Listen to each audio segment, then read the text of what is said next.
Class 10 from NCERT book से exercise 5.2 का question number 18 समांतर श्रेणी चैप्टर है। क्वेश्चन नंबर 18 में है किसी एपी के चौथे और 8वें पदों का योग 24 है तथा छठे और 10वें पदों का योग 44 है, तो इस एपी के प्रथम 3 पद ज्ञात कीजिए।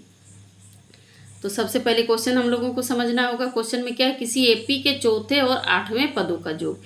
कोई एपी है, ठीक है, तो इसका चौथा पद, इसको ऐसे भी लिख सकते हैं, माना एपी इक्वल टू क्या होता है, A1 A2 A3 A4 ऐसे करके कंटिन्यू आगे बढ़ते रहेगा।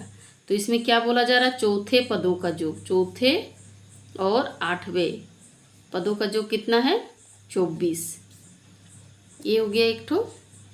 उसके बाद तथा छठे और 10वें पदों का योग, छठे और 10वें पदों का योग है 44। तो इस एपी के प्रथम 3 पद A1 A2 और A3 हम लोगों को निकालना है। तो ये जो दिया गया है इसी से हम लोग बनाएंगे समीकरण 1 और समीकरण 2 से।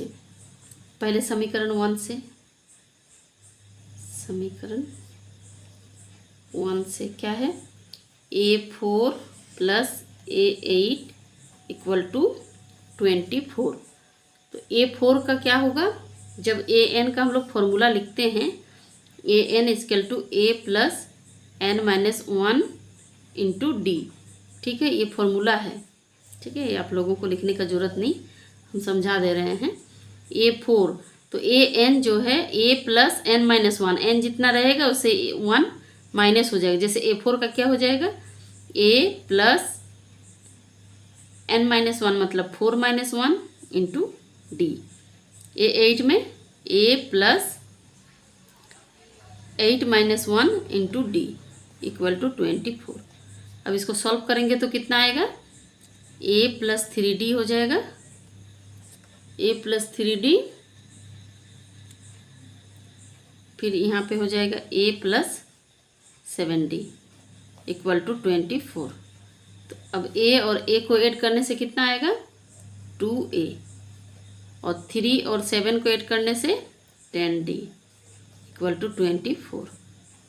ये हो गया, ये एक तो इक्वेशन ही बोल लीजिए आप, मान लीजिए ये इक्वेशन 3 हो गया। अब मतलब समीकरण बोलिए इंग्लिश में, इक्वेशन, समीकरण सेकंड से। सेकंड में क्या है, A6 plus A10, A6 plus A10 equal to है 44। तो इसमें A6 का क्या हो जाएगा, A plus N-1 into D होता है, यानी 6-1 इंटू D, और A10 में A प्लस 10-1 इंटू D, ये हो गया N का वैल्यू इक्वल टू 44। तो यहाँ पे कितना हो जाएगा, A प्लस 6-1 मतलब 5D, फिर A प्लस 10-1 मतलब 9D इक्वल टू 44। A और A 2A, 5 और 9 14, D इक्वल टू 44। इसको समीकरण 4 मानिए, ठीक है, यहाँ तक हो गया। अब 3 और 4 को क्या करेंगे, देखिए इसमें से हम लोगों को A और D का वैल्यू पता करना है। अगर A और D का वैल्यू पता हो गया तो हम लोग AP आराम से निकाल सकते हैं, AP का जो प्रथम 3 पद है। तो यहाँ पे करना क्या है, 3 और 4 को एक दूसरे से माइनस करेंगे। अब समीकरण 4 माइनस 3 से, 4 समीकरण क्या है, पहले उसको लिखना है 2A plus 14D। Left side को लेफ्ट साइड से, मतलब जो दायां बायां पक्ष है सब अपने हिसाब से होगा, ठीक है, दायां पक्ष को दायां पक्ष से और बायां पक्ष को बायां पक्ष से माइनस किया जाता है। और यहाँ पे क्या है, 2A प्लस 10D, ये जो समीकरण 4 है और ये 3 का है, ये लेफ्ट साइड वाला है। और राइट साइड में समीकरण 4 में कितना है, 44 माइनस इधर है 24। अब इसको सॉल्व करेंगे, ये माइनस है, माइनस के साथ गुना हो जाने से क्या हो जाएगा, माइनस हो जाएगा, minus 2A minus plus minus 10D equal to 44 से 24 को माइनस करेंगे तो 20 आएगा। अब देखिए 2a और 2a सेम सेम है, कट गया। अब 14 से 10 जाएगा तो कितना होगा 4d इक्वल टू 20। 4 5 जा 20, यानी d का वैल्यू कितना आ गया 5। d का अगर 5 आ गया, अब a का वैल्यू निकालना है। अब समीकरण किसी में भी हम लोग बैठा देंगे, किसी में भी मतलब 3 या 4 में। यहाँ पे लिखेंगे समीकरण 3 में d का मान रखने पर, d का मान अगर रखेंगे समीकरण 3 में क्या है 2a plus 10d equal to 24। तो 2a हो गया, a का वैल्यू निकालना है हम लोगों को, d का वैल्यू यहाँ पे बैठा देंगे 10 into 5 equal to 24। 2a plus 10 बचे 50 हो जाता है इक्वल टू 24। तो 2a इक्वल टू कितना हो जाएगा 24 माइनस 50। 24 से 50 को माइनस करेंगे तो 26 आएगा, माइनस होगा क्योंकि 50 बड़ा है, बड़ा का साइन। तो यहाँ a का वैल्यू कितना हो जा रहा है -26/2, 2 13 का 26, यानी a1 का हो गया -13। प्रथम 3 पद बोला जा रहा है, a1 मतलब पहला पद, पहला पद में है -13। a2 में क्या करेंगे इसको a1 plus d, a1 plus d यानी -13 प्लस 5 हो जाएगा -8।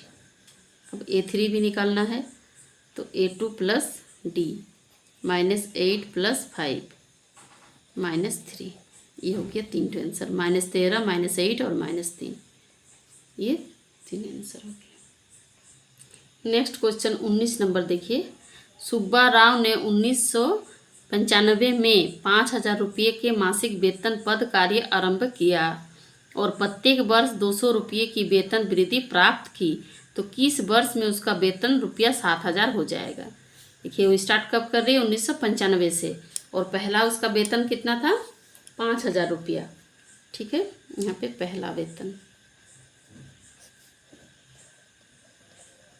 पहला वेतन इक्वल टू ₹5,000 और प्रत्येक वर्ष उसका कितना 200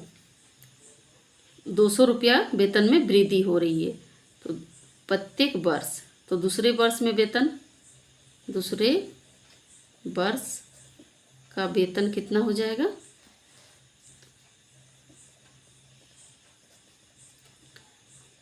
5,000 में से 200 रुपया क्या हो जाएगा बढ़ जाएगा, यानी 5,200। हर साल ऐसे करके 200 ये इसका बढ़ते जाएगा वेतन। उसी प्रकार यहाँ पे A1 का दिया गया है 5,000,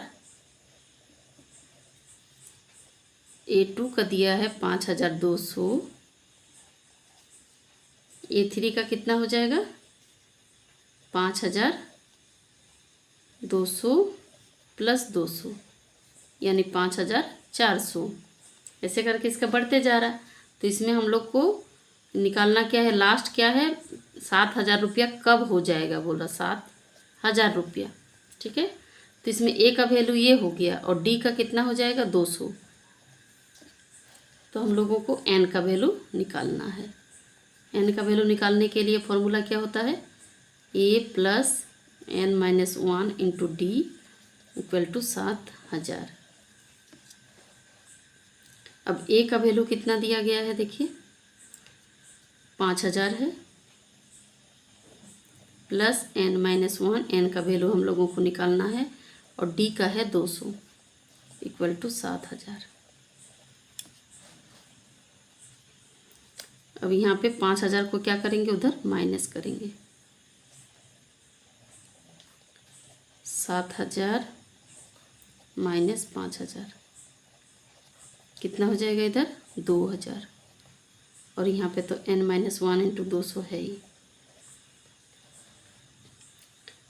n-1 2,000 बाय 200 दोनों कट जाएगा, 2 10 का 20, n-1 इक्वल टू 10। तो n का वैल्यू कितना हो जाएगा 10 -1 इधर आने से +1 11, यानी 11 वर्षों में उसका वेतन कितना हो जाएगा? 7,000 रुपया। यही इसका आंसर है। नेक्स्ट क्वेश्चन है 20 नंबर।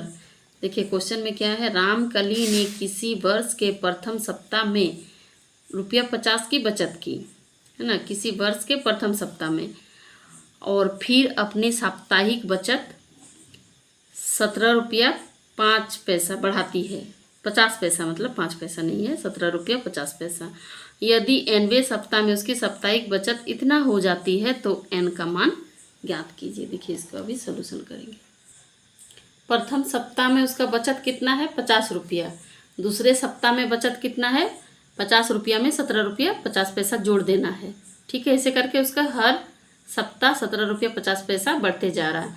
यानी ए का वैल्यू है 50 और डी का है 17 रुपया 50 पैसा 17.50, और ए एन का दिया है 207.50, और एन का वैल्यू हम लोगों को निकालना है, मतलब कितने सप्ताह में उसका 207 रुपया हो जाता है, यानी ये एन है। तो इसका फॉर्मूला ए एन का क्या होता है? A plus n-1 into d equal to, जो दिया है उसको लिखते हैं, ए का वैल्यू जो है वैल्यू उसको बैठा देते हैं। यहाँ 50 हो गया, यहाँ n-1, डी का हो गया 17, 50, इधर 207.50। अब इसको क्या करेंगे, 50 को पहले उधर ले जाएंगे, ये n-1 इंटू 17.50 इसको रहने देते हैं, और इधर 207.50 से माइनस करेंगे 50 को, कितना हो जाएगा? इससे इसको माइनस करने से 157.50 हो जाएगा पॉइंट। अब n-1 इंटू 17.50, अब n-1 है, ये इसके साथ गुना में है तो इधर आ जाने से भाग हो जाएगा। 157 इंटू 50 बटा 17.50, ये पॉइंट क्या होगा? हटा देना है। अब करना है, लिखना है इसमें 157.50 बटा 17.50। अब देखिए कट जाएगा, जो कटेगा सब काट देना है। 5 का टेबल में दोनों जाएगा, 5 3 जा 5, 5 जा 5, 3 जा 5, 1 जा 5, 5 जा, फिर 5 से 5 7 जा, मतलब 5 7 5 6 30, 5 3 15, 7 9 63, पूरा 9 से जाएगा। ठीक है, n-1, तो n-1 जब 9 आया तो n का वैल्यू कितना हो जाएगा? 9 + 1 हो जाएगा, ये 10 हो जाएगा। यानी n वर्षों में, इतना वर्षों में उसका, इतना वर्षों में सॉरी, इतना सप्ताह में, 10 सप्ताह में उसका 207 रुपया 50 पैसा हो जाएगा बचत करते करते।